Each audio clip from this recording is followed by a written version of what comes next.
तो ऑब्वियसली बहुत ज़्यादा ठंड है। मैं आप लोगों को इससे मिलाऊंगा किसी एक प्रॉपर अच्छे वीडियो में। मैं अभी थोड़ा सा वेट कर रहा हूँ कुछ रेस्क्यूड बर्ड्स का आने का, और ये भाई साहब हमारे कुत्तों के साथ चिल करते हैं।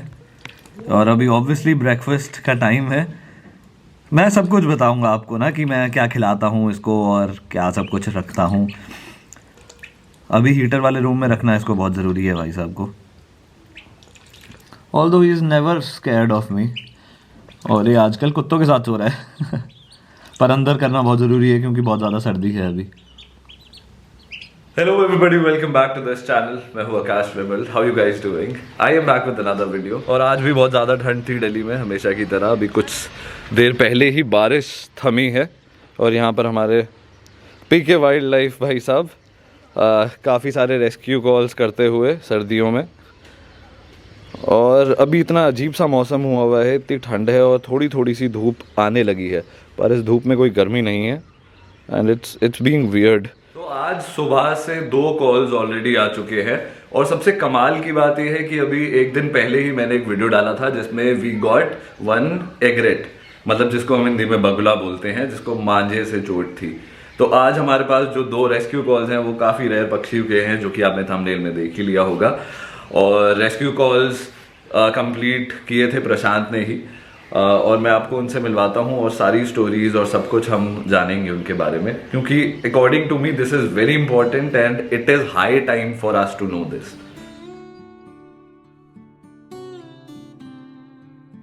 सो एवरीबॉडी, वी हैव एक छोटा सा उल्लू यहाँ पर, जिसको तो ऑब्वियसली मैं ही निकालूंगा। ये मेरे one of my most favourite owl species है और कुछ सबसे ज़्यादा रेयर अगर हमारे देश में हम देखें तो। This one is Indian scops owl.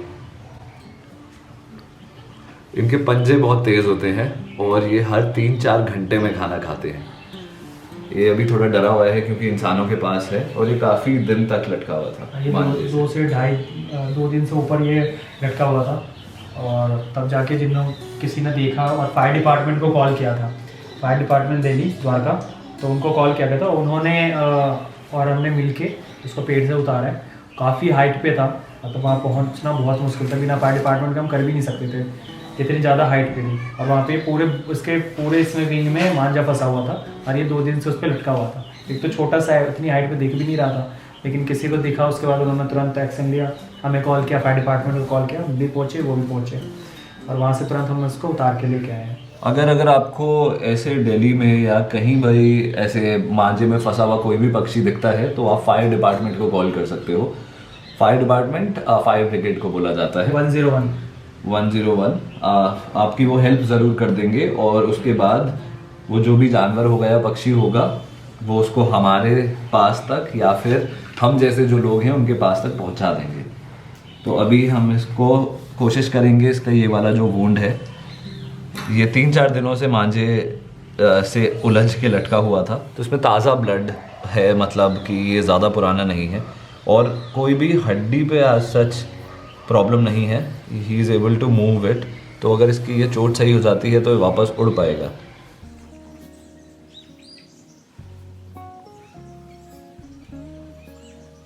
हमने सोचा था कि हम इसको पट्टी बांध सकते हैं यहाँ पर कोई ऐसा सपोर्ट की ज़रूरत नहीं लग रही है, तो हम इस पर पट्टी नहीं बांधेंगे।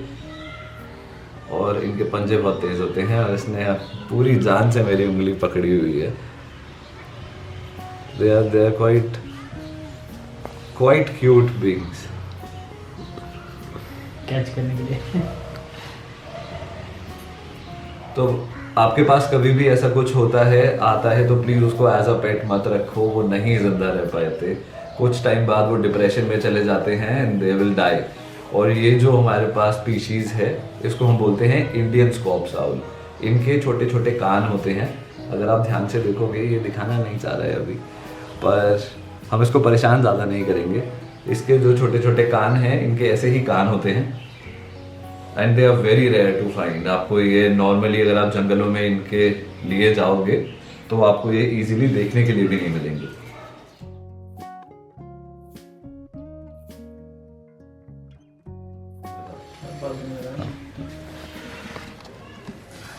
सो जो ये वाले भाई साहब हैं हमारे, ये भी इक्वली दुखी हैं, पर इनका भी फ्रैक्चर नहीं है। किसी की बालकनी में मांझे में लिपटा हुआ पड़ा था, तो उन लोगों ने फिर रेस्क्यूअर्स को कांटेक्ट किया एंड विद देयर हेल्प हमें ये मिला। काफ़ी ज़्यादा ही ब्यूटीफुल है ये, मतलब बहुत ही ज़्यादा सुंदर है। अडल्ट बार्नाउल है और ये काफ़ी अच्छे से अपने पंख भी हिला पा रहा है। इसके इस वाले पंख में चोट है, ये वाला एरिया इसका मांझे से अब ऐसे ना उलझा हुआ था और ये ऐसे रहा था, इसी वजह से इसकी यहाँ की मसल भी कमज़ोर है। तो इसकी खिलाई पिलाई करनी होगी और इसको हर हालत में किसी भी इन्फेक्शन से बचाना है इसकी चोट को।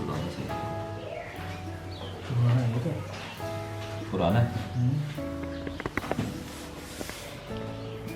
तो आपने जब भी देखा होगा कोई भी ट्रीटमेंट करने वाले लोग जैसे ही इनको सूंघ कर देखते हैं, वो इसलिए सूंघ कर देखा जाता है ताकि उसका अगर घाव पुराना है तो उसमें से स्मेल आने लगती है। इसमें से अभी स्मेल आ रही है, तो ऑब्वियसली ये पुराना है। इसका मतलब है कि इसने बेचारे ने कुछ खाया भी नहीं होगा काफ़ी टाइम से, पेट भी इसका खाली है।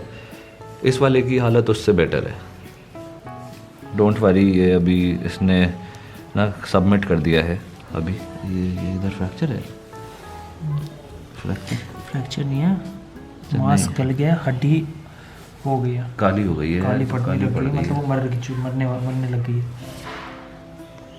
He is also good now, like a little better. अगर आप देखोगे तो इसका जितना भी सड़ा हुआ खून था और जो इसका वुंड था उसको टाइम लगाकर साफ तो कर दिया गया है। अगर आप देखोगे, अगर आपको ये दिन में दिखेंगे तो इनको कौवे अटैक करते रहते हैं और ऐसा सब कुछ ना, तो ये बेचारे बहुत असहाय जीव होते हैं। उल्लुओं की जितनी मान्यता है कि वो ना अनलकी हैं और ऐसा कुछ, पर असल में वो बहुत ज़्यादा असहाय जीव है।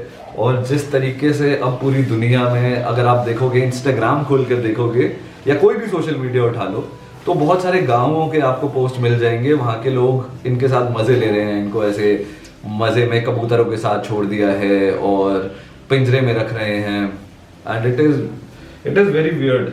रोज सुबह उठ के मेरे को इतने सारे फोन्स आते हैं, इतने सारे पोस्ट फॉरवर्ड होते हैं कि मुझे सोचना पड़ता है कि मैं अपना मूड कैसे अच्छा करूं। हम इसको ग्लूकोज पिलाने वाले हैं क्योंकि बहुत सर्दी है और सर्दी में डिहाइड्रेशन बहुत ज़्यादा होता है। मेरे पास है यहाँ पर इलेक्ट्रॉल, और इलेक्ट्रॉल बहुत ज़रूरी होता है सर्दियों में ख़ास तौर से, क्योंकि सर्दियों में इन बेचारों को डिहाइड्रेशन सबसे पहले होता है। तो हमें प्यार से इसकी चोंच खोलकर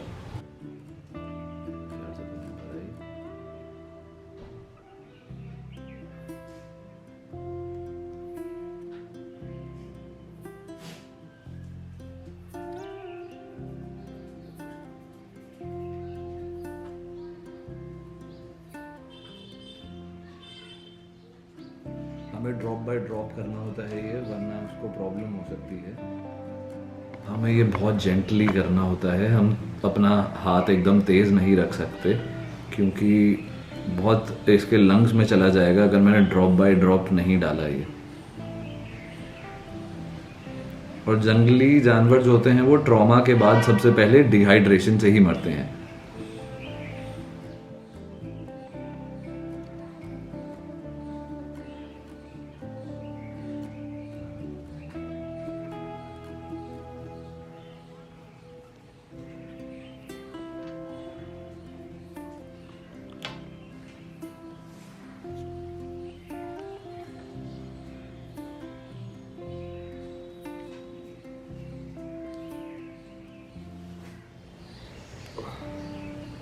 काफ़ी ज़्यादा स्मेल आ रही है इसके वुंड में से, काफ़ी ज़्यादा पुराना होगा।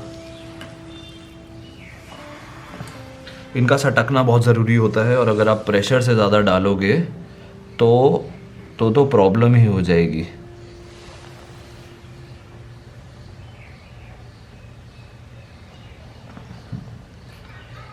ये होना बहुत ज़रूरी है, इससे पता लगता है कि बर्ड के लंग्स में या और कहीं नहीं जा रहा है पानी और उसने सटक लिया है। वो ये नेचुरली पानी बहुत कम पीते हैं क्योंकि इनको ज़्यादातर पानी अपने शिकारों से मिलता है। एक बारनाउल सच बात है, ये एक हफ्ते में वो 100 से भी ज़्यादा चूहे खाता है। चूहे बीमारी फैलाते हैं, बारनाउल्स नहीं फैलाते हैं बीमारी। ये बस मांझे के शिकार बन जाते हैं। ये बेचारे बस मांझे के शिकार बन जाते हैं और लोग काला जादू और वो सब फालतू किसी जो बातें हैं उसमें ब्लैक तो मैजिक के चक्कर में बेचारे पकड़े जा रहे हैं, बिक रहे हैं। ब्लैक मैजिक, पेड़ों का कटना, पतंगों का उठना और अनलकी समझा जाना, ये बेचारा पक्षी इन सारी चीजों से ग्रसित है बहुत बुरी तरीके से। देते हैं। आई होप ये जल्दी जल्दी ठीक हो जाए, कुछ टाइम लगेगा इनको ठीक होने में, पर हाँ इनकी कोई भी हड्डी फ्रैक्चर नहीं है तो थोड़ी सी चांसेस हैं दोबारा सही होने के। पर जो बारनावल है उसकी हड्डी काली पड़ने लगी है, कब जब ज़्यादा टाइम हो जाता है तो हड्डी सड़ने लग जाती है, तो उसकी हड्डी सड़ने लगी है। अब शायद से उसको रिवर्स करा जा सके तो वो शायद से बच जाएगा। अब आई डोंट नो, वो आगे वेट ही बता पाएंगे। हमें बोला गया था फर्स्ट एड करने के लिए। रेस्क्यू कॉल एक और। बस की बात है। हेलो, वो मैम पिजन के लिए ना? हाँ जी हाँ जी।